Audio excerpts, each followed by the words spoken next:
জান্নাতের বাগান কোনটা? রাসূলুল্লাহ সাল্লাল্লাহু আলাইহি ওয়াসাল্লাম বলছেন যে মাজলিসুজ যিকর, যেখানে আল্লাহ দিন সম্পর্কে আলোচনা করা হয়, সেই জায়গাটা বলা হয় রিয়াজুল জান্নাত, জান্নাতের বাগান। মাল্লাম ইয়াদখুলিল জান্নাহ ফিদ দুনিয়া লাম ইয়াদখুলিল জান্নাহ ফিল আখিরাহ। ইমাম ইবনে তাইমিয়া রাহিমাহুল্লাহ বলছেন, যে ব্যক্তি দুনিয়াতে জান্নাতে ঢুকতে পারবে না, সে পরকালে জান্নাতে ঢুকতে পারবে। এটা হলো দুনিয়ার জান্নাত। আখিরাতে জান্নাতে যেতে চাইলে আপনাকে এখানে ঢুকতেই হবে ঢুকতে। এই জন্য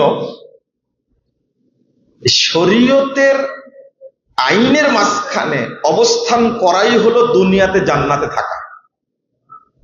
যে থাকবে সে জান্নাতে যাবে পরকালে ইনশাআল্লাহ। তো আমি এদিকে আর সময় না নিই, আমি মূল আলোচনায় যাই। মনোযোগ দিবেন তো ইনশাআল্লাহ।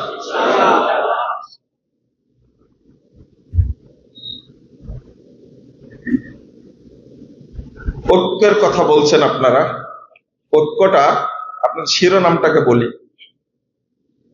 ঐক্যের কেন্দ্রবিন্দু, শরঈ মানদণ্ডে আবশ্যকতা। খুব সুন্দর শিরোনাম।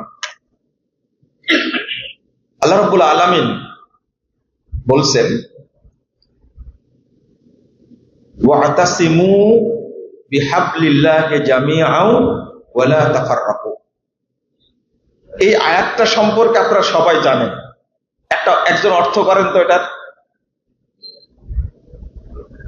একজন জানেন তো সবাই। তোমরা আল্লাহর রজ্জুকে শক্তভাবে সকলে মিলে, জামিয়া।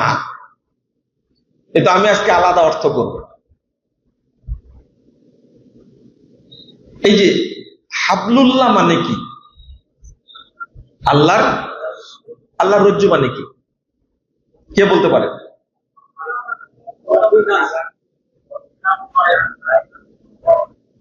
এই আল্লাহর রজ্জু মানে কি? আমরা ম্যাক্সিমাম অনুবাদ করব কোরআন সুন্নাহ, তাই না? কিন্তু আশ্চর্য হবেন, এই আয়াতটার অনুবাদ করছেন ওসমান রাদিয়াল্লাহু আনহু। তিনি বলছেন ইলজামু জামাআতাকুম, তোমরা তোমাদের ঐক্যকে শক্ত করে মজবুত করে ধরে রাখো। লা তাসিরু আহজাবা, তোমরা দলে দলে বিভক্ত। তাহলে আমরা যে অর্থ করলাম আর উসমান রাদিয়াল্লাহু আনহু যে অর্থ করলো, কোনটা ভালো লাগলো? ইলজামু জামাআতাকুম, জামাতকে, ঐক্যকে শক্ত করে ধরে রাখো। শুধু এই অর্থটা তিনি করেননি, ইবনু মাসউদ রাদিয়াল্লাহু আনহু, তিনি ইমাম তাবারি রাহিমাহুল্লাহ আলোচনাটা নিয়ে আসছেন হাবলুল্লাহ আল জামাআহ।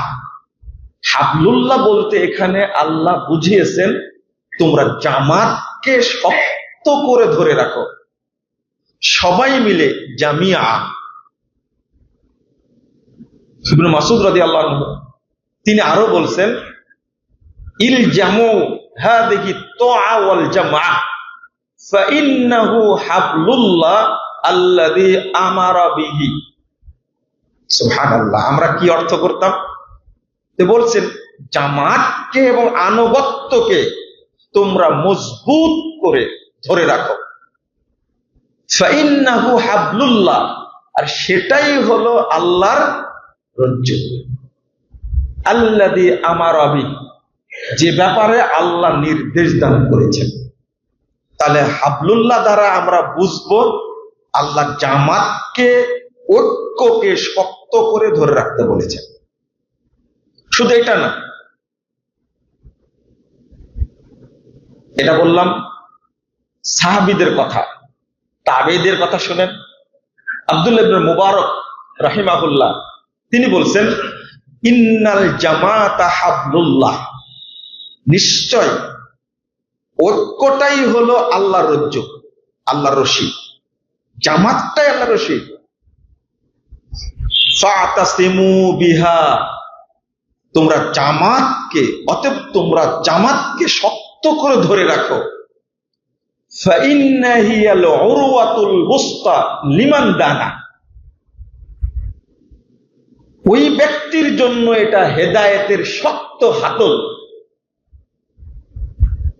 যে ব্যক্তি জামাতকে ধরে থাকে, লিমান দানা, জামাতকে কাছে রাখে, ওই ব্যক্তির জন্য জামাতটা হয়ে যায়, ঐক্যটা হয়ে যায় হেদায়েতের শক্ত পথ, শক্ত মাধ্যম।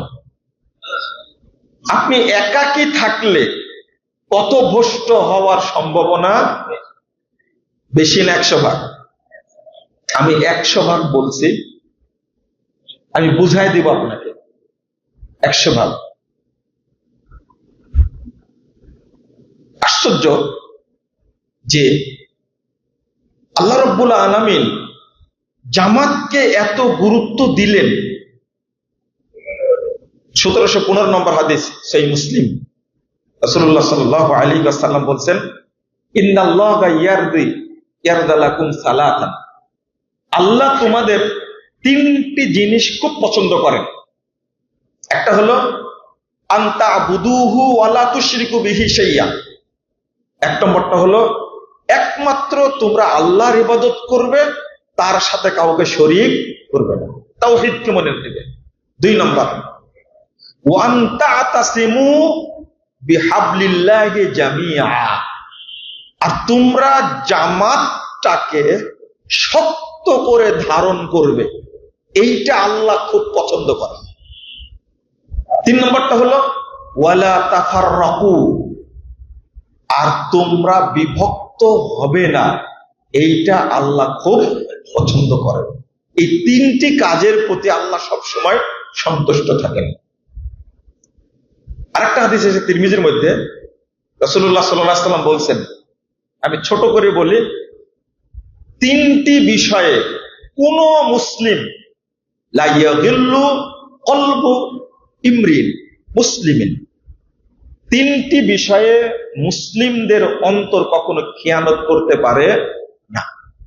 3টি বিষয়, অন্য বিষয়ে খিয়ানত করতে পারে, কিন্তু 3টি বিষয়ে কোন মুসলিম খিয়ানত করতে পারবে না। খেয়ানত মানে দুর্নীতি, দুর্নীতি বুঝেন তো? ওমাইয়াগুলুল ইয়াতি বিমা গাল্লা ইয়াউমাল কিয়ামা, 161 নম্বর আয়াত সূরা আল ইমরানের মধ্যে এসেছে, যে যতটুকু আত্মসাৎ করবে সে ততটুকু নিয়ে কিয়ামতের মাঠে কি হাজির হবে। পার্শ্বে বসুন্ধরা, পার্শ্বে পূর্বাচল, তাই না? কে কত জমি আত্মসাৎ করে নিয়েছেন, জবরদখল করেছেন, সব মাথায় করে নিয়ে হাজির হওয়া লাগে। হাজি যত বড়ই হন না কেন, হজ যদি জীবনে আপনি 100 বারও করেন, ওটা নিয়েই হাজির হওয়া লাগবে। কার নির্দেশ? আল্লাহ। ওয়ামাইয়াগুলুল ইয়াতি বিমা গাল্লা, যে যা আত্মসাৎ করবে ওইটা নিয়েই হাজির হবে। হাদিস থেকে বোঝা যায় আরাফার মাঠ সহ শাম, তারপরে ফিলিস্তিন, এইগুলো নিয়েই হাসরের মাঠ হবে। পূর্বাচল থেকে ঘাড়ে নিলে আপনাকে বহন করে যেতে হবে কত কিলোমিটার? আপনি যেতে চাইবেন না, কিন্তু আগুনে এমন তাড়ানি দিবে, যেতে বাধ্য, এগুলো নিয়েই যেতে হবে। মনে করেন 20টা প্লট আছে আপনার, তার মধ্যে 15টায় জাল করা, বিশ্বাস হয় না, 15টায় জাল করা বিশ্বাস হয় না। এটা শুধু না, আরো কিছু। এইটাতে মানুষ খেয়ানত করতে পারে, সম্পদে খেয়ানত করতে পারে, অর্থে খেয়ানত করতে পারে, ব্যবহারে খেয়ানত করতে পারে, কিন্তু মুসলিম ব্যক্তি 3টা বিষয়ে খেয়ানত করতে পারে না। নাম্বার 1, ইখলাসুল আমাল লিল্লাহ, আল্লাহর জন্য যখন কোনো কাজ করবে সেখানে খেয়ানত করতে পারবে না। ওয়া মুনাসাহাতিল আইম্মাতিল মুসলিমিন, আর মুসলিম শাসককে নসিহত করার ব্যাপারে খেয়ানত করতে পারে না। ওয়া লুজুম জামাআতিহিম, আর ঐক্যবদ্ধ থাকার ব্যাপারে, জামাতবদ্ধ থাকার ব্যাপারে কোনোদিন কোনো মুসলিম খেয়ানত করতে পারে। এই তিনটা বিষয়কে সর্বাগ্রে অগ্রাধিকার দেবে মুসলিমরা। কিন্তু আমরা কি ঐক্যবদ্ধ না বিভক্ত? বিভক্ত। তাও আবার দাপট কত, ও জান্নাতে একাই যাবে। দাপট 2165 নম্বর হাদিস তিরমিজির মধ্যে এসেছে, রাসূলুল্লাহ সাল্লাল্লাহু আলাইহি ওয়াসাল্লাম বলছেন, আলাইকুম বিল জামাআহ, তোমরা ঐক্যকে, জামাতকে শক্তভাবে আঁকড়ে ধরে থাকবে। ওয়া ইয়্যাকুম ওয়াল ফুরকা, আর যারা বিভক্ত হয়েছে তাদের থেকে অনেক দূরে থাকবে, তাদের সাথে কোনো সম্পর্ক রাখা যাবে না। ফাইন্নাশ শাইতানা মাআল ওয়াহিদ ওয়া হুয়া মিনাল ইসনাইনি আবআদ। রাসূল সাল্লাল্লাহু আলাইহি ওয়াসাল্লাম বলছেন, শয়তান একজনের সাথে থাকে, শয়তান কখনো দুইজনের কাছে থাকে না। তাহলে বুঝা যাচ্ছে, ওমান আরাদা বুহবুহাতাল জান্নাহ ফালিয়ালজিমিল জামাআহ, যে ব্যক্তি জান্নাতের মাঝখানে জায়গা করে নিতে চায় সে যেন সবসময় জামাতকে শক্ত করে ধরে রাখে। আমরা আসলে হাদিসগুলো তেমন বুঝতে চাই না বা বুঝিও না। আমি কোরআনের একটা আয়াত পড়ি, এই আয়াতটা আপনারা অর্থটা শুনবেন, বুঝেও নেবেন। আল্লাহ রাব্বুল আলামিন বলছেন, ইয়াউমা তাবিয়াদ্দু বুজুহু ওয়া তাসওয়াদ্দু বুজুহ। এটা শুরু হয়েছে 102 আয়াত থেকে শেষ হয়েছে 108 আয়াত। আপনারা কি ওয়াতাসিমু বিহাবলিল্লাহ এখান থেকে শুরু করবেন না, ওয়ালতাকুম মিনকুম উম্মাহ এখান থেকে শুরু করবেন না, ওয়ালা তাকুনু কাল্লাযিনা তাফাররাকু ওয়াখতালাফু এখানে শুরু করবেন না। একবারে ইয়া আইয়ুহাল্লাযিনা আমানুত্তাকুল্লাহ হাক্কা তুকাতে এখান থেকে শুরু হয়েছে। এই আলোচনাটা শেষ হয়েছে তিলকা আয়াতুল্লাহি নাতলুহা আলাইকা বিল হক ওয়া মাল্লাহু ইউরিদু যুলমাল লিল আলামিন, এই পর্যন্ত শেষ হয়েছে আয়াতটা। তো যদি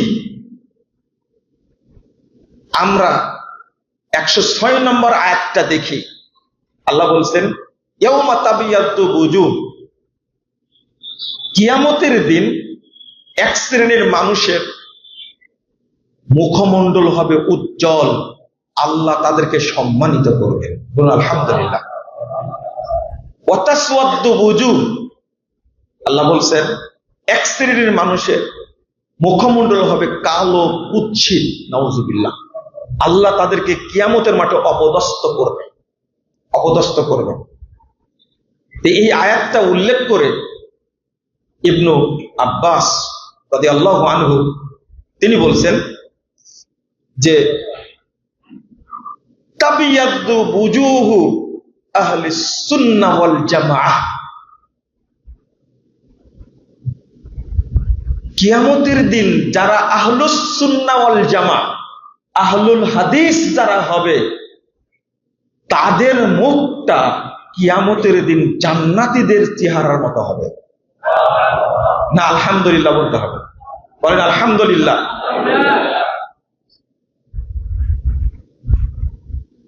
ওয়া তাসওয়াদ্দু বুজুহু আহলিল বিদআ ওয়াল ফুরকা, আর যারা হবে বেদাতি এবং জামাত থেকে বিচ্ছিন্ন, তাদেরকে আল্লাহ অপমান করবেন, তাদের মুখটা হবে কালো কুৎসিত। নাউজুবিল্লাহ। দুই শ্রেণীর মানুষ, এক শ্রেণী যে বেদাতি হবে, আর দুই নম্বর যে ঐক্যের মধ্যে থাকবে না। আল্লাহ রাব্বুল আলামিন এই যে সত্য নির্দেশটা দিলেন, ওয়াতাসিমু বিহাবলিল্লাহি জামিআও ওয়া লা তাফাররাকু, এর পরের আয়াতটা যেটা আসছে, ওয়ালা তাকুনু কাল্লাযিনা তাফাররাকু ওয়া ইখতালাফু মিন বা'দি মা জাআহুমুল বায়িনাত, তোমরা তাদের মতো হয়ো না যারা দলে দলে বিভক্ত হয়েছে, ইখতিলাফ করেছে দলিল আসার পরেও। এরা কারা? এরা কারা? আল্লাহ যে বললেন তাদের মতো হয়ো না, অর্থাৎ ইহুদিরা বিভক্ত হয়েছে ৭১ দলে, খ্রিস্টানরা বিভক্ত হয়েছে ৭২ দলে, আমার উম্মত বিভক্ত হবে কত দলে? ৭৩ দলে। আল্লাহ রাসূল ইঙ্গিত দিয়েছেন যে বিভক্ত হওয়াটা ইহুদি খ্রিস্টানদের আচরণ আদর্শ, বিচ্ছিন্ন থাকাটা কাদের আদর্শ? ইহুদি খ্রিস্টানদের আদর্শ।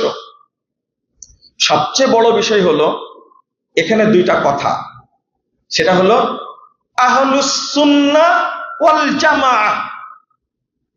আহলুস সুন্নাহ ওয়াল জামাআহ কথাটা অর্থাৎ সুন্নাহর অনুসারী এবং কিসের? আপনি মনে করছেন আমি সহিহ হাদিস অনুযায়ী সালাত পড়ছি, যাকাত দিচ্ছি, হজ করছি, আপনি আহলুস সুন্নাহ, নট আহলুল জামাআহ।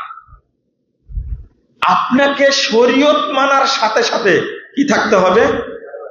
জামাতবদ্ধ, ঐক্যবদ্ধ থাকতে হবে। এখন আপনাদের একটা প্রশ্ন আছে, সে প্রশ্নটা হলো এই যে ফেরকায়ে নাজিয়া কাকে বলে, তাই না? আমরা বলি মুক্তিপ্রাপ্ত দল, তাই না? একটা কথা ভুলে গেলাম, আপনাকে ওই কথাটা একটু স্মরণ করে দিই, আমি পড়ে বলে দিই, তাহলে আপনাদের জন্য সুবিধা হবে। যে আমরা যারা বলি আহলুল জামা, আমি পড়েই শুনে দিই। সালাফরা বলছেন আল ফিরকাতুন নাজিয়া, মুক্তিপ্রাপ্ত দল কারা? আল ফিরকাতুন নাজিয়া হুমুল্লাযীনা তামাসসাকু বিস-সুন্নাহ ওয়া তামাসসাকু বিল জামাআহ। মুক্তিপ্রাপ্ত দল ওই সমস্ত ব্যক্তিরা, তারা মুক্তিপ্রাপ্ত দলের অন্তর্ভুক্ত যারা সুন্নাহকে শক্তভাবে ধরে রাখে, ওয়া তামাসসাকু বিল জামাআহ, এবং জামাতকে শক্তভাবে ধরে রাখে। শুধু একে একই আপনি কোরআন হাদিস মেনে যাবেন, আপনাকে আহলুস সুন্নাহ ওয়াল জামা বলা হবে না। দুইটা কথা। এই জন্যই হাদিসে আসছে ওয়াহিয়াল জামাআহ, আবু দাউদের হাদিস 4597 নম্বর হাদিস। রাসূল সাল্লাল্লাহু আলাইহি ওয়াসাল্লাম বললেন ইহুদিরা বিভক্ত হবে ৭১ দলে, খ্রিস্টানরা বিভক্ত হবে ৭২ দলে, আমার উম্মত বিভক্ত হবে কত দলে? ৭৩ দলে। ওয়াহিয়াল জামাআহ। আর জান্নাতে যাবে একটি দল, সেটা কি? ওয়াহিয়াল জামাআহ, যেটা ঐক্যবদ্ধ দল। আপনি পৃথিবীর যেখানেই থাকেন না কেন, আপনাকে অবশ্যই, দেখেন পরের অংশটা বলি, বাল সাম্মাহুমুন নবী সাল্লাল্লাহু আলাইহি ওয়াসাল্লাম বিল জামাআহ ক্বালা ইল্লা ওয়াহিদাতুন ওয়াহিয়াল জামাআহ। জামাতবদ্ধ এই সার্টিফিকেট না নিয়ে জান্নাতে যাওয়া আমাদের জন্য কি হবে? জটিল এবং কঠিন হবে। আমি আর একটা হাদিস অনুবাদ করব, বিরক্ত হচ্ছেন না তো? আজকেরটা কিন্তু ওয়াজ না, এটা তো বুঝছেন তো না নাকি? এটা ওয়াজ না, কিন্তু এটা একটা ক্লাসের মতো মনে করেন।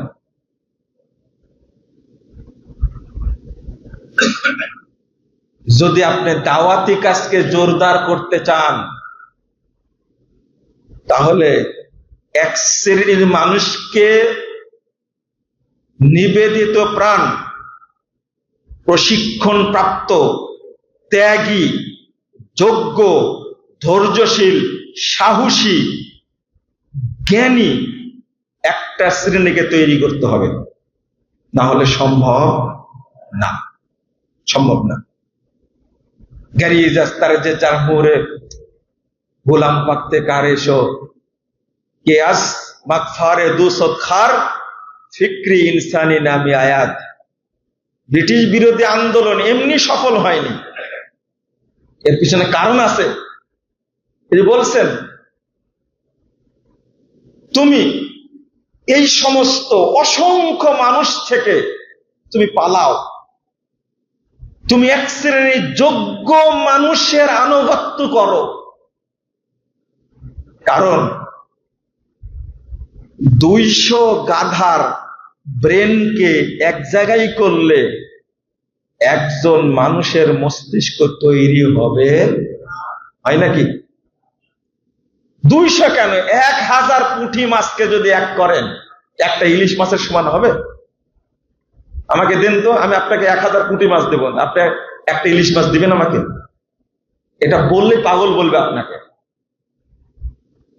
যদি আপনি সংগঠন খাড়া করতে চান, দাওয়াতি কার্যক্রম পরিচালনা করতে চান, তাহলে আপনাকে শিখতে হবে, জানতে হবে, বুঝতে হবে। আর নব্য জাহিলিয়াতের যুগে আপনাকে সুফিবাদের সাথে লড়াই করতে হবে। সুফিবাদ সম্পর্কে জানতে হবে না? আপনাকে ইখওয়ানিদের সম্পর্কে জানতে হবে না? লড়াই করবেন কি করে? আজকে ধর্মীয় মতবাদ এমন ভাবে ঢুকে গেছে, আমি মাঝখানে কিন্তু অন্যদিকে চলে গেছি। যদি আপনি না বুঝেন এটা, তাহলে তো হবে না। আপনাকে পড়তে হবে, সময় দিতে হবে। আমি একজন ডাক্তার, আপনি একজন কর্মী, দক্ষ কর্মী, মানে একজন ডাক্তার। একজন ডাক্তারের কাছে এসপি যাই, ডিসি যাই, পুলিশ যাই, দোকানদার যাই, যাই না? প্রফেসর যাই, সচিব যাই, জাজ যাই, যাই না? মন্ত্রী যাই, এমপি যাই, কমিশনার যাই, মেম্বার যাই, চেয়ারম্যান যাই, বিশ্ববিদ্যালয়ের ভিসিও যাই, যাই না? কিন্তু লোকটা কি? ডাক্তার। আপনি এমন একজন মানুষ, আপনাকে ডাক্তার দেও তো পোকার ভেদ আছে, পোকার ভেদ আছে না? চোখের ডাক্তার আলাদা, ও কোনোদিন হার্ট দেখবে না। যে হার্টের ডাক্তার, সে কোনোদিন নাক কান গলা দেখবে না। দেখবে? দেখবে না। কিন্তু আপনি দায়ী একজন, আপনার কিন্তু কোনো ক্লাসিফিকেশন নাই। আপনাকে চিকিৎসা দিতে হবে সবাইকে। এই যে বর্তমান এই যে পাশ্চাত্য মতবাদ, ধর্মনিরপেক্ষতাবাদ, জাতীয়তাবাদ, পুঁজিবাদ, সাম্যবাদ, সবগুলো পড়াশোনা করা লাগবে আপনাকে। কারণ এই রোগীও আছে আপনার, আছে না? তার তথ্য দিয়ে আপনাকে ওকে সোজা করা লাগবে। গোলাম রহমান ভাই, আমাদের সেক্রেটারি সাহেব, যে আয়াতটা পড়েছেন, কুল হাযিহি সাবিলি আদউ ইলাল্লাহি আলা বাসীরা আনা ওয়া মান ইত্তাবা'আনি, বলেন এটা আমার পথ, আমি আল্লাহর দিকে ডাকি, আমি এবং আমার সাহাবীরা। আলা বাসীরা, দলিল সহ জাগ্রত জ্ঞান থাকতে হবে। ওমা আনা মিনাল মুশরিকিন, সুবহানাল্লাহ, ওমা আনা মিনাল মুশরিকিন, বলতে হবে আমি মুশরিকদের অন্তর্ভুক্ত না, আল্লাহ মহাপবিত্র। কোন দায়ীকে কখনো হার মানা যাবে না, কখনো না। আমাকে এই যে সুফিবাদী তবলিগের টঙ্গির লোক দাওয়াত দিতে এসে আমার উপরে বিজয়ী হতে পারবে? যে বলেন তো, পৃথিবীর কোন নবীর উপরে কেউ বিজয়ী হতে পেরেছে? এই বৈশিষ্ট্য একজন দায়ীর মধ্যে থাকা লাগবে, নাহলে সে দায়ী হতে পারবে না, তাৎক্ষণিক উত্তর দিতে পারবে না। কিন্তু আপনাকে বিশ্বাস রাখতে হবে এর জবাব কোরআন হাদিসে আছে, তবে আমার ব্রেনে নাই। কিন্তু আপনি যত ইসলামী দল আছে নিয়ে আসেন, আকীদাগত কত ভুল আছে সবগুলো পড়াই দিতে হবে আপনাকে। প্রথম, তুমি বিশ্বাস করে আল্লাহ সর্বত্র বিরাজমান, তোমার হুকুম হলো কাফের। কি? তোমার নামাজ, রোজা, হজ, যাকাত, ইসলামী দল, ইসলামী দল, ইসলামী কার্যক্রম সব কি? বাতিল, চলবে না এটা। নামাজ যদি বাতিল হয় আর কোন জিনিস থাকবে? তাহলে ওহজো মুস্তাবি আরস্তা খুদা হোকার ওতার পাড়া মদিনা মে মুস্তফা হোকার। তোমার আকীদা হলো এই, যিনি আসমানে ছিলেন খুদা হয়ে, তিনি মদিনায় এসেছেন মুস্তফা হয়ে। এই আকীদা যার মধ্যে আছে, একে মুসলিম না কাফের? শুধু কাফের না, এরা মুরতাদ কাফের। মুরতাদ কাফের। যার মধ্যে এই আকীদা আছে সে তো মুসলিমই না, সে কাফের। প্রথম একটা একটা করে ধরা দিতে হবে।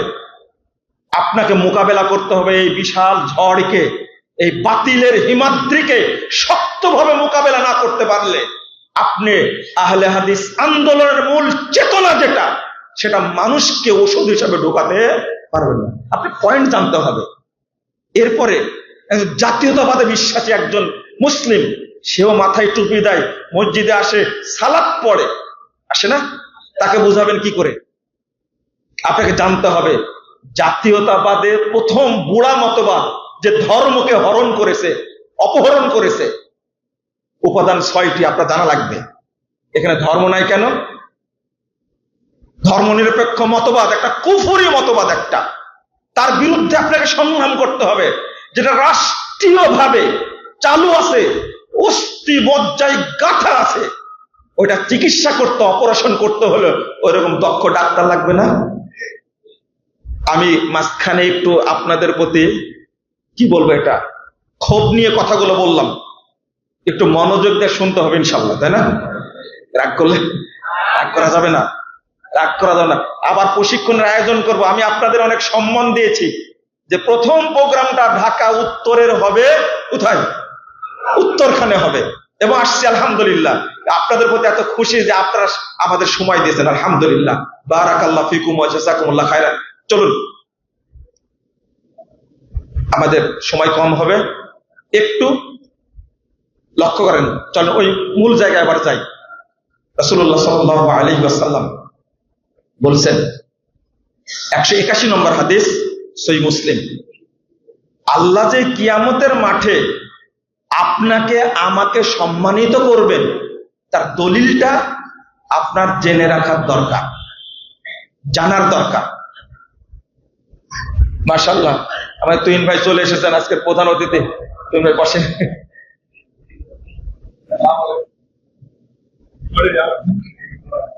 রাসূলুল্লাহ সাল্লাল্লাহু আলাইহি ওয়াসাল্লাম বলেছেন, ইদা দাখালা আহলুল জান্নাহ আল জান্নাহ, জান্নাতীরা যখন জান্নাতে প্রবেশ করবে, জান্নাতীরা যখন জান্নাতে প্রবেশ করবে, ক্বাল আল্লাহু তাবারাকা তাআলা, আল্লাহ তাআলা বলবেন, তুরিদুনা শাইয়ান আযীদুকুম, ও জান্নাতীরা, তোমরা কি আরো চাচ্ছ?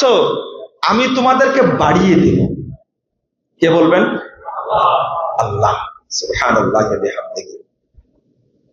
তখন আপনারা বলবেন, আলাম তুবাইয়িজ বুজুহানা, এই তো আল্লাহ, আপনি কি আমাদেরকে কিয়ামতের মাঠে সম্মানিত করেননি? সবাইকে অপদস্থ করেছেন, কিন্তু আপনি আমাদেরকে কি করেছেন? সম্মানিত করেছেন।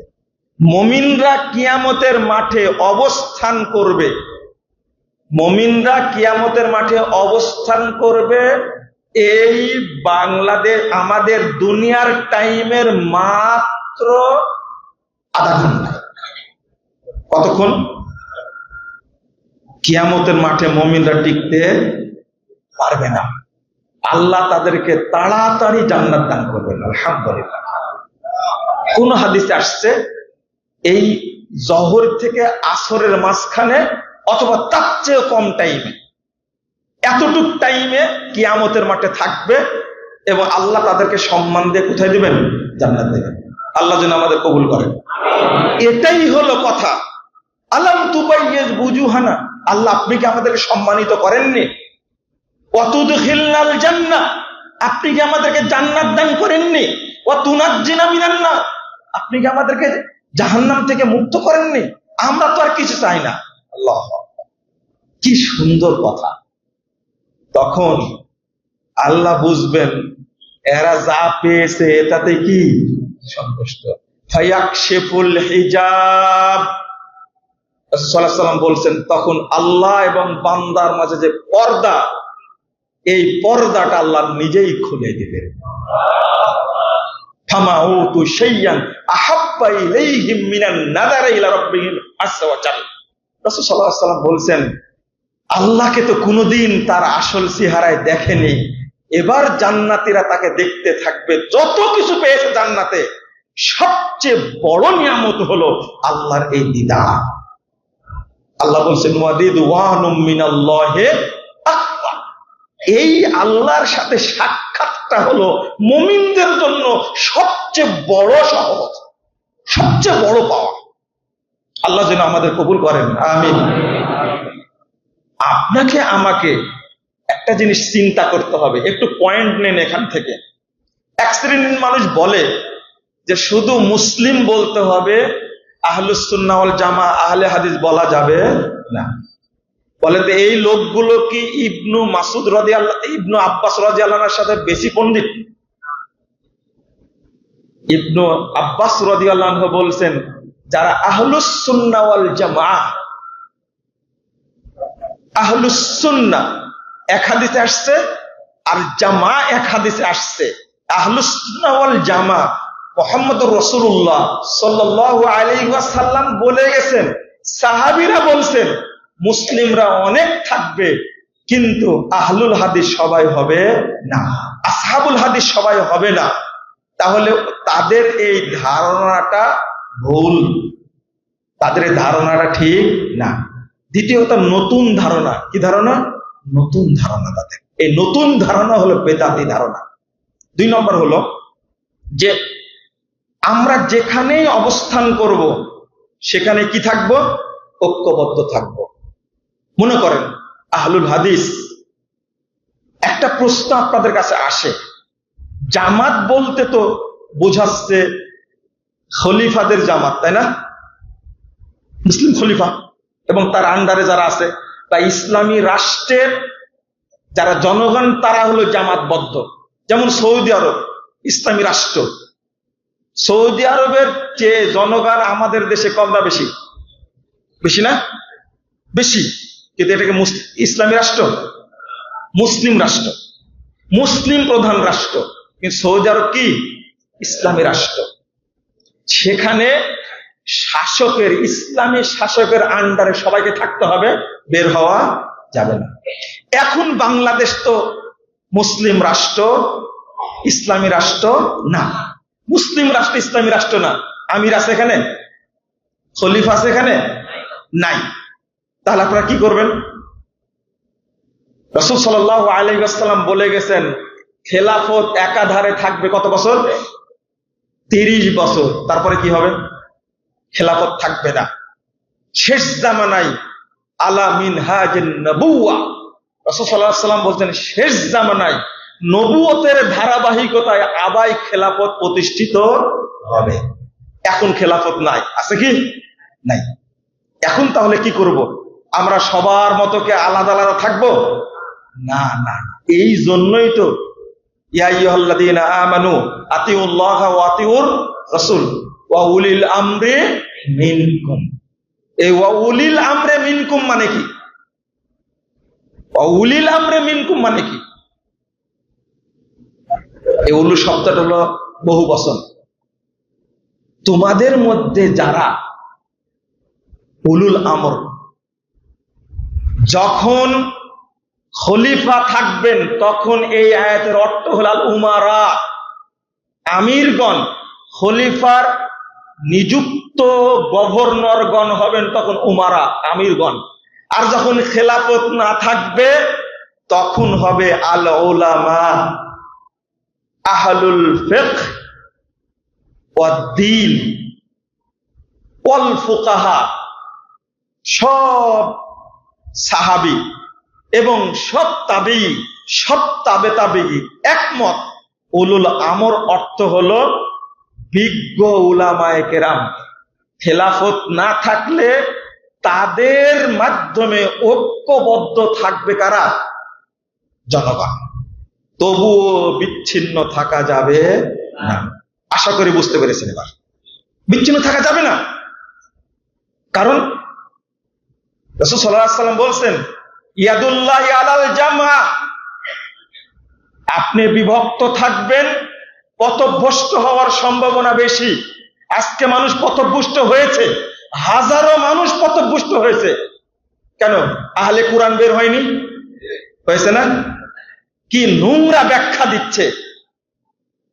এক কালপিট বলবো, এক ক্রিমিনাল, মুরাদ বিন আমজাদ, নাম শুনেছেন না আপনারা? সে এই মুরাদ বিন, এই মালউন লানাতুল্লাহি আলাইহি, আল্লাহ তার উপরে লানত দান করুন। আমিন বলেন, আমিন বলেন।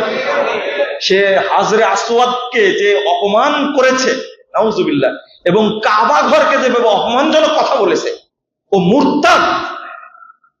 ওর মূল কারণ হলো ও নিজে নিজে কোরআন হাদিস বুঝতে গিয়ে নিজেই কাফের হয়ে গেছে, মুরতাদ হয়ে গেছে। মুরতাদ হয়ে গেছে সে, আস্তাগফিরুল্লাহ আস্তাগফিরুল্লাহ, মুরতাদ হয়ে গেছে। কাবা ঘরকে যদি কেউ কটাক্ষ করে, হাজারে আসওয়াদকে যদি কেউ কটাক্ষ করে, সে কি মুসলিম থাকবে না কাফের হয়ে যাবে? কাফের হয়ে যাবে নিঃসন্দেহে। বলছে শুধু কোরআন মানতে হবে। আর কোরআনের মধ্যে কি নবীকে মানার নির্দেশনা নাই? এই যে আহলে কোরআন বেরিয়ে গেছে, তারা পথভ্রষ্ট হয়েছে। 2 নম্বর, এই শরীয়ত নিজে বুঝতে গিয়ে এক শ্রেণীর মানুষ খারেজি হয়ে গেছে না? খারিজ হয়ে গেছে। একজনও আলেম নাই। যারা হাদিস অস্বীকার করে তাদের মধ্যে যেমন আলেম নাই, যারা খারেজি আকীদা পোষণ করে তাদের মধ্যে কোনো আলেম নাই। একজন আলেমের কথা বলেন তো দেখি, দেখি আপনার কত বড় সাহস আছে, কত ভ্রষ্ট হওয়ার কারণ কি? সে বলছে যে সব কাফের, তাদেরকে বোমা মেরে হত্যা করতে হবে। নাউজুবিল্লাহ আস্তাগফিরুল্লাহ। ধ্বংস হয়ে গেছে।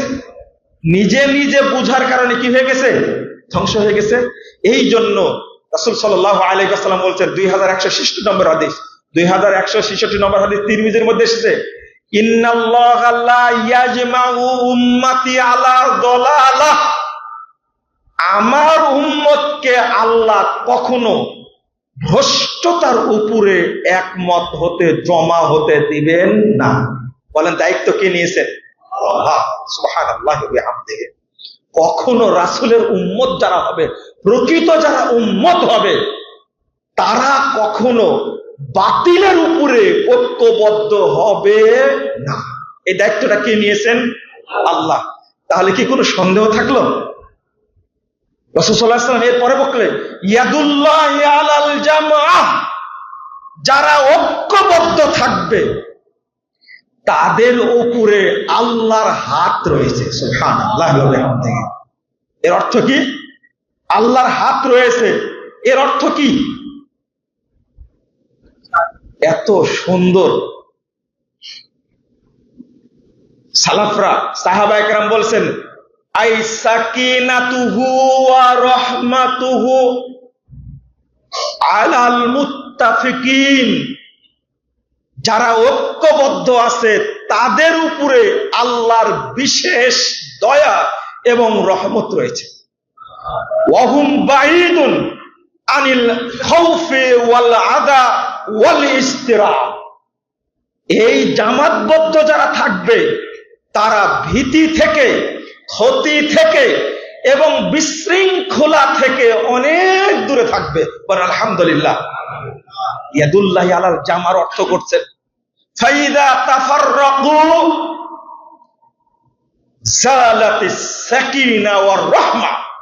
যখনই দলে দলে বিভক্ত হয়ে যাবে, তখনই আল্লাহর রহমত চলে যাবে, তখনই আল্লাহর বিশেষ দয়া সাকিনা চলে যাবে।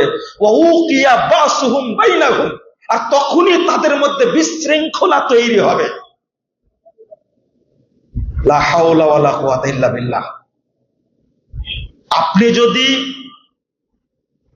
ইমাম মাহমুদ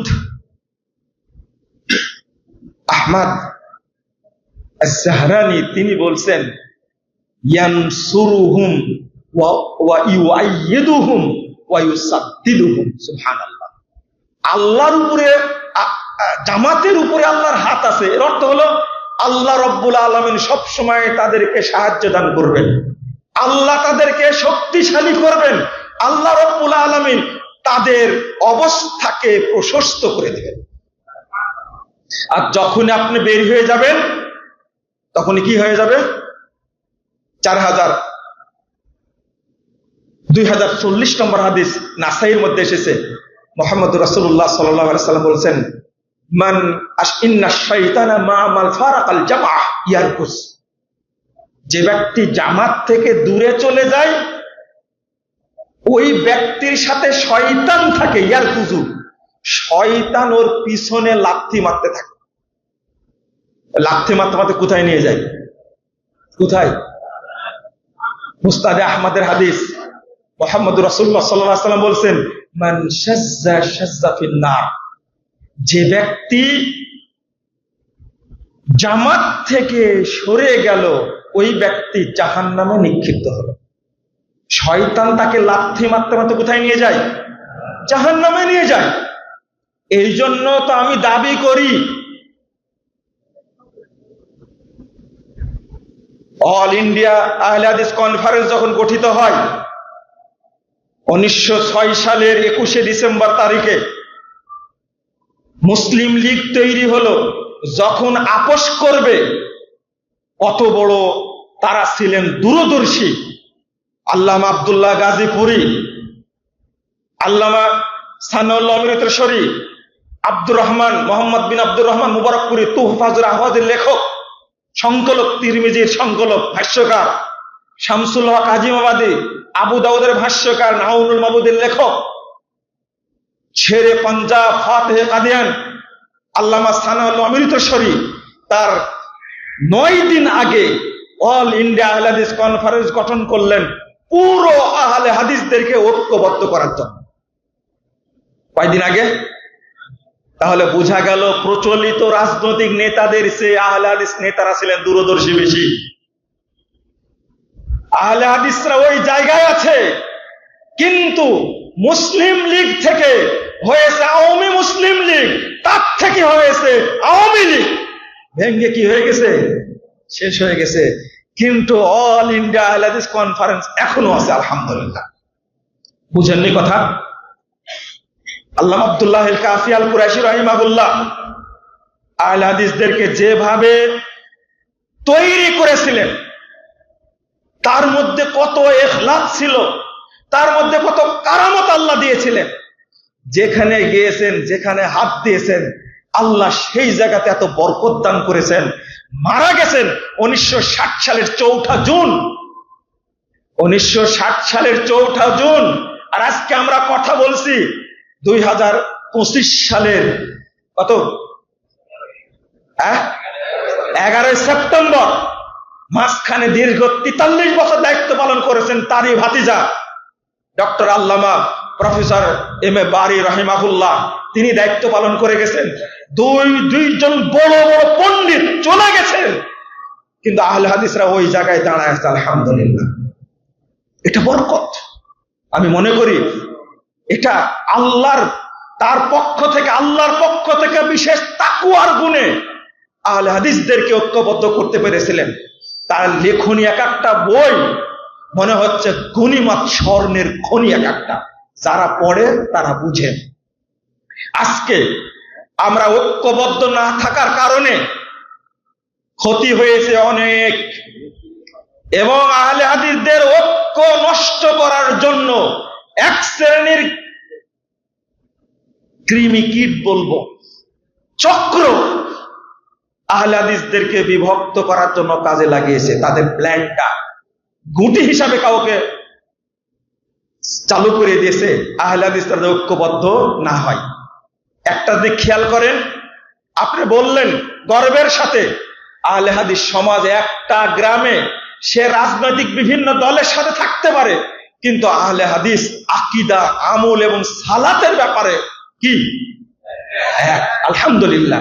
একটা মসজিদে যাবেন, বাংলাদেশে কোন দল নাই যে তাদের এবং প্রতিষ্ঠিত এরকম সমাজ আছে। আছে? কোন পীরের আছে, কোন খানকার আছে, কোন দলের আছে? শুধু আছে কাদের? আহলুল হাদিসদের ঐক্যবদ্ধ প্রতিষ্ঠিত একটা সমাজ। কিন্তু এই সমাজে ফাটল ধরেছে। এই ফাটল থেকে আমাদেরকে কি করতে হবে? বেরিয়ে আসতে হবে। কিন্তু দোয়া করা লাগবে। কি করা লাগবে? রাসূল সাল্লাল্লাহু আলাইহি ওয়াসাল্লাম দোয়া করতেন, সহিহ মুসলিমের হাদিস, বলেন তো, আল্লাহুম্মা আল্লিফ বাইনা কুলুবিনা, বলেন। এই মাইকের সামনে বলার দরকার নাই, মানুষের সামনে বলার দরকার নাই, আপনি সেজদায় বলবেন। মানুষের সামনে বললে বোঝানো হয় একটা জিনিস যে আমি ঐক্য চাই। মানুষকে বোঝানোর দরকার নাই। কাকে বোঝাতে হবে? আল্লাহকে। কারণ আল্লাহ রাব্বুল আলামিন রাসূল সাল্লাল্লাহু আলাইহি ওয়াসাল্লামকে বলছেন, শোনো, তুমি যদি সারা পৃথিবীর সম্পদ দিয়ে দিতে তবুও তারা ঐক্যবদ্ধ হতো না। আল্লাফা বাইনা কুলুবিহিম, মানে আল্লাহ রাব্বুল আলামিন তাদের অন্তরের মধ্যে ভ্রাতৃত্ব তৈরি করে দিয়েছেন। আলহামদুলিল্লাহ। আল্লাহ যদি ঐক্য না তৈরি করে দেন তাহলে ঐক্যবদ্ধ হওয়া যাবে না। আজকের ঘোষণা দেওয়া হচ্ছে বহুবার যে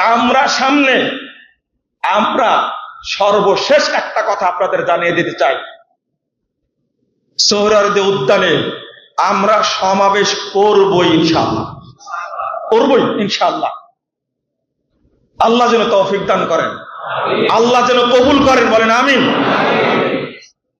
বাংলাদেশ জমিয়ত আহলে হাদিস প্রোগ্রাম ঘোষণা করবে, সেই দিন কোন আহলুল হাদিসদের বাড়ি থাকা যাবে না, সবাই উপস্থিত হওয়া লাগবে। ঐক্য একটা শক্তি,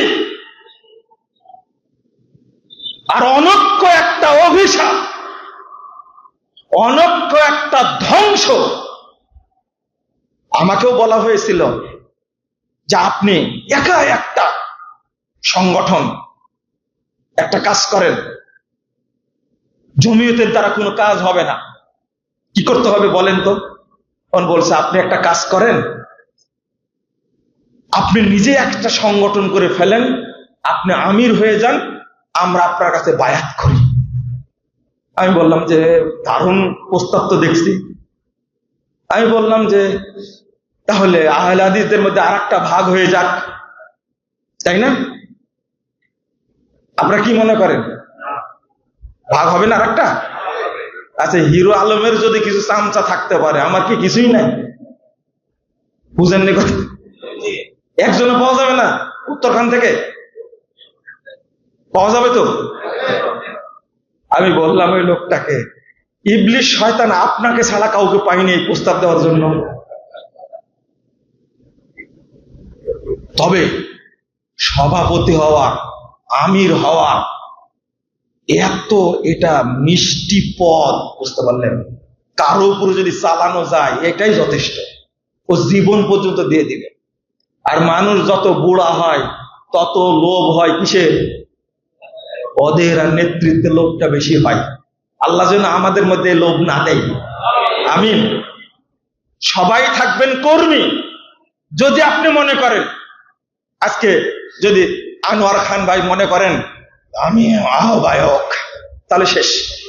তাহলে কি আমি সভাপতি ভাব যদি দেখায় তাহলে কি শেষ? না না, আপনি কর্মী একজন, কাজ পরিচালনা করার জন্য আপনাকে এক্সট্রা দায়িত্ব দেওয়া হয়েছে। তার অর্থ এটা না মুই কি হনুরে, এটা না। আমি দুইটাই শিখাই দিলাম আজকে আহলুল হাদিসদেরকে। আমি এর আগে বলেছি, বাংলাদেশের প্রত্যেকটা মসজিদ এবং প্রত্যেকটা আহলে হাদিস বাংলাদেশ জমিয়তে আহলে হাদিসের তত্ত্বাবধানে পরিচালিত হবে, বলুন ইনশাআল্লাহ। আমরা বলছি একদিন আল্লাহ কবুল করবেন ইনশাআল্লাহ। এই অনৈক্য আর বিভক্তি থাকবে না। এই অভিশাপের মধ্যে কে থাকবে? আর আপনি বলছেন আমি একাই জান্নাতে যাব, তাই না? এটা বলে শেষ করে দেবেন ইনশাআল্লাহ। আজান হয়ে গেছে, টাইমও শেষ। প্রশ্ন আছে মনে হয় আপনাদের, নাকি? প্রশ্ন আছে? সালাতের পরে কত প্রশ্ন আছে আপনাদের? আমি চেষ্টা করবো আপনাদের প্রশ্ন সংক্ষেপে দেওয়ার উত্তর, মানে যাদের মনে একটু প্রশ্ন আছে। আমি একটা বিষয় বলে শেষ করব, সেটা হলো আপনি ঢাকায় আছেন, উত্তরখানে আছেন, আপনার ভিতরে ইগো, আপনার ভিতরে অহংকার, আমি একাই জান্নাতে যাব, তাই না? একাই জান্নাতে যাবেন? কে আছেন একাই জান্নাতে যাবেন? বলেন তো আপনার ইমাম কে? আপনার ইমাম কে? জোরে বলেন। আমাদের ইমাম কে? মুহাম্মদুর রাসূলুল্লাহ সাল্লাল্লাহু আলাইহি ওয়াসাল্লাম। তো মুহাম্মদ সাল্লাল্লাহু আলাইহি ওয়াসাল্লাম একাই জান্নাতে যাবেন, তাই না? আপনাকে নিয়ে, আপনাকে নিয়ে। হাই হাই হাই, কি সুন্দর বুঝেছেন আপনারা বিষয়টা। লা হাওলা ওয়ালা কুওয়াতা ইল্লা বিল্লাহ। এইভাবে হাদিস বুঝতে গিয়েই তো মানহাজকে কুরবানি করে দিয়েছেন। এইভাবে হাদিস বুঝতে গিয়ে মানহাজকে কুরবানি করে দিয়েছেন না? রাসূল সাল্লাল্লাহু আলাইহি ওয়াসাল্লাম কিয়ামতের মাঠে তার যে মর্যাদা সম্মান, সহিহ বুখারীর হাদিস, নূহ আলাইহিস সালামকে আল্লাহ জিজ্ঞেস করবেন, নূহ তুমি কি তোমার কওমকে দাওয়াত দিয়েছো? নূহ আলাইহিস সালাম বলবেন, হ্যাঁ দাওয়াত দিয়েছি। 4078 নম্বর হাদিস সহিহ বুখারী। নূহের কওমকে জিজ্ঞেস করবেন, নূহ, ও নূহের কওম, তোমাদের কাছে কি নূহ দাওয়াত দিয়েছে? নূহের কওম কিয়ামতের মাঠে ডাইরেক্ট বলবে, নূহ তো দূরের কথা, মা জাআনা মিন নাদির, আমাদের কাছে কেউ আসে। কত বছর দাওয়াত দিয়েছেন? 950 বছর দাওয়াত দিয়েছে। আর কত বড় মিথ্যুক একজন নবীর বিরুদ্ধে। তখন জানো তোমার কি অবস্থা, এরা তো অস্বীকার করছে তুমি যাওনি। নূহ আলাইহিস সালাম বলবেন, ইয়াশহাদু আন্নী মুহাম্মাদুন ওয়া উম্মাতুহু, আমি কিছু বলবো না, আমি গেছিলাম কিনা, দাওয়াত দিয়েছিলাম কিনা, আমার পক্ষে সাক্ষী দিবেন মুহাম্মদ সাল্লাল্লাহু আলাইহি ওয়াসাল্লাম তার উম্মত। আল্লাহ আয়াত নাজিল করেছেন 143 নম্বর আয়াত সূরা বাকারা, ওয়া কাযালিকা জাআলনাকুম উম্মাতান ওয়াসাতান লিতাকুনু শুহাদা আলান নাস ওয়া ইয়াকুনার রাসূলু আলাইকুম শাহীদা। আল্লাহু আকবার। আল্লাহ বলছেন, তোমাদেরকে আমি শ্রেষ্ঠ উম্মত করেছি যেন সমস্ত উম্মতের পক্ষে সাক্ষী দান করো, আর তোমাদের জন্য সাক্ষী দেবেন স্বয়ং মুহাম্মদুর রাসূলুল্লাহ সাল্লাল্লাহু আলাইহি ওয়াসাল্লাম। আমাদের জান্নাতে নেওয়ার জন্য সাক্ষী দিবেন কে? শুধু আপনার জন্য না, না আপনার জন্য, উত্তর খানের জন্য শুধু, তাই না? একটু হিসাব করে কথা বলেন। রাসূল সাল্লাল্লাহু আলাইহি সাল্লামকে আল্লাহ ডাকবেন, আল্লাহ নিজেই বলছেন, ইয়াউমা নাদউ কুল্লা উনাসিন বিইমামিহিম, আল্লাহ কাল কিয়ামতের মাঠে প্রত্যেক ইমামকে ডাকবেন, মা ইমামিহিম, প্রত্যেক লোককে ইমাম সহ ডাকবেন। ইমাম ইবনে কাসির সাহাবীদের উক্তি পেশ করে বলছেন, ক্বালা বাযুস সালাফ হাদা আকবারু শারাফিল লিআসহাবিল হাদিস লিআন্না ইমামাহুমুন নবিয়্যু সাল্লাল্লাহু আলাইহি ওয়াসাল্লাম। এই আয়াতে আহলে হাদিসদের জন্য বিশাল মর্যাদা রয়েছে, কারণ কাল কিয়ামতের মাঠে স্বয়ং ইমাম হবেন মুহাম্মদুর রাসূলুল্লাহ সাল্লাল্লাহু আলাইহি ওয়াসাল্লাম। আর আপনি বলছেন একাই জান্নাতে যাবেন, এই ফাঁসেকি কথা কোথায় শুনেছেন আপনি? আল্লাহ যেন আমাদেরকে ঐক্যবদ্ধ জীবন যাপন করার তৌফিক দান করেন। আমরা যাকাত দিলেও হিসাব করে দেব, আমরা চিন্তা করব।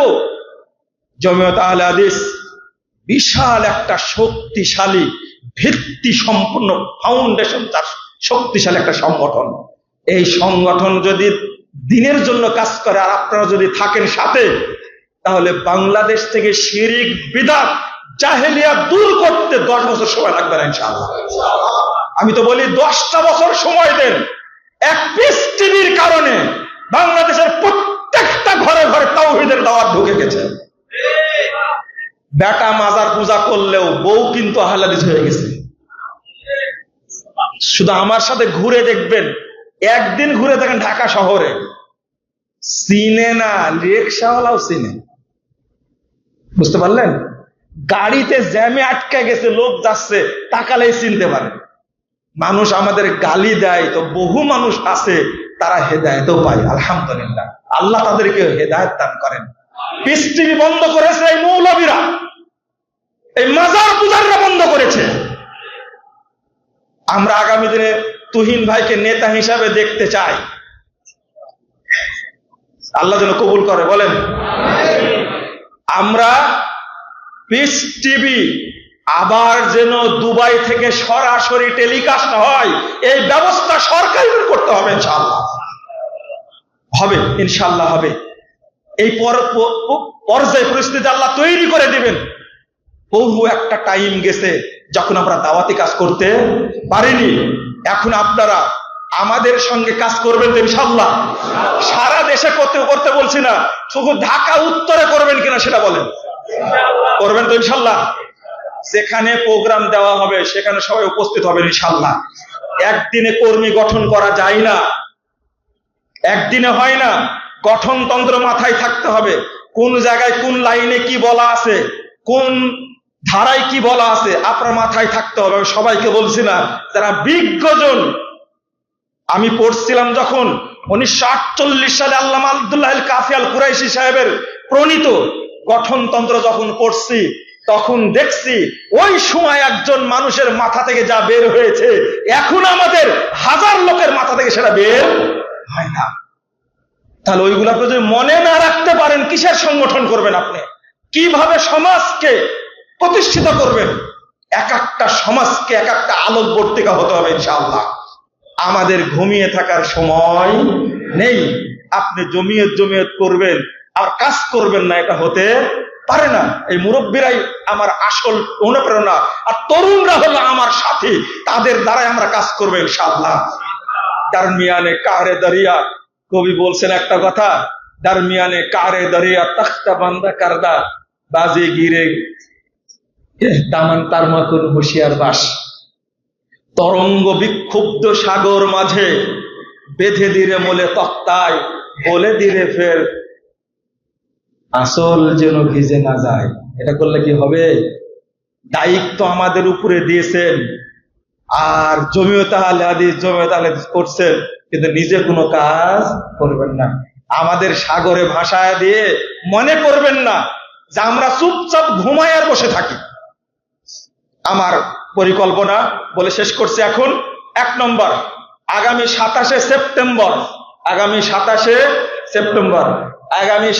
সেপ্টেম্বর উত্তরা, আমরা হলটা কোনো ঠিক করিনি, আমরা একটা সুধী সমাবেশ করতে যাচ্ছি ইনশাআল্লাহ। দোয়া করেন আল্লাহ যেন কবুল করেন। সভাপতি সাহেব, আমাদের আনোয়ার খান ভাই আছেন, কয়জন দিবেন? আমরা মোটামুটি টার্গেট ঢাকা উত্তর থেকে 1000 মানুষকে নিয়ে প্রোগ্রামটা করব। কয়জন দেবেন বলেন দেখি? যাক আলহামদুলিল্লাহ, ইনশাআল্লাহ ঢাকা উত্তর জাগবে ইনশাআল্লাহ। ঢাকা উত্তর কত বড় এলাকা দেখছেন? মোহাম্মদপুর, মিরপুর, পল্লবী, তারপরে মহাখালী, বনানী, গুলশান, বাড্ডা, বারিধারা, বেরায়েত, উত্তরা, তারপরে কি বসুন্ধরা, পূর্বাচল, এত বড় এলাকাকে যদি আমরা জাগাতে না পারি, উত্তরখান আছে এখানে আজকে দাঁড়িয়ে বলছি, তাহলে আমরা ব্যর্থ হব। আল্লাহ আমাদের ব্যর্থ করবেন না ইনশাআল্লাহ। এটা আবেদন। 2, উত্তরা এলাকার প্রতি আমার দ্বিতীয় একান্ত আবেদন। মাদানী সাহেব কোথায় গেলেন? মাদানী সাহেব, আব্দুল আল মামুন মাদানী ভাই, শেখ, এই যে 2 জন খুঁটিকে বলে যাচ্ছি, মাসিক মিটিং হতে হবে ইনশাআল্লাহ। কি হতে হবে? মাসিক মিটিং হওয়া লাগবে অবশ্যই। আপনারা মিটিং না করলে পরিকল্পনা বের হবে না, মিটিং করতে হবে। এবং আমি নিজে খোঁজ নিব মিটিং করেছেন কিনা।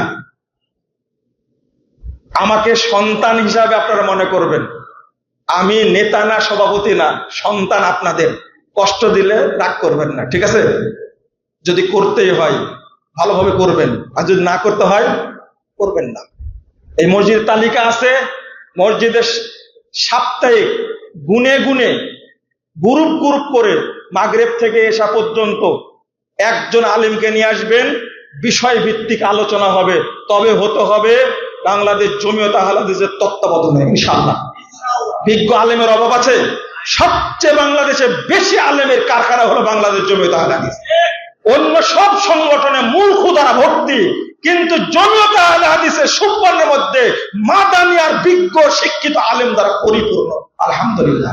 আপনারা কেন পাবেন না? দাওয়াতি কাজ করবেন ইনশাআল্লাহ।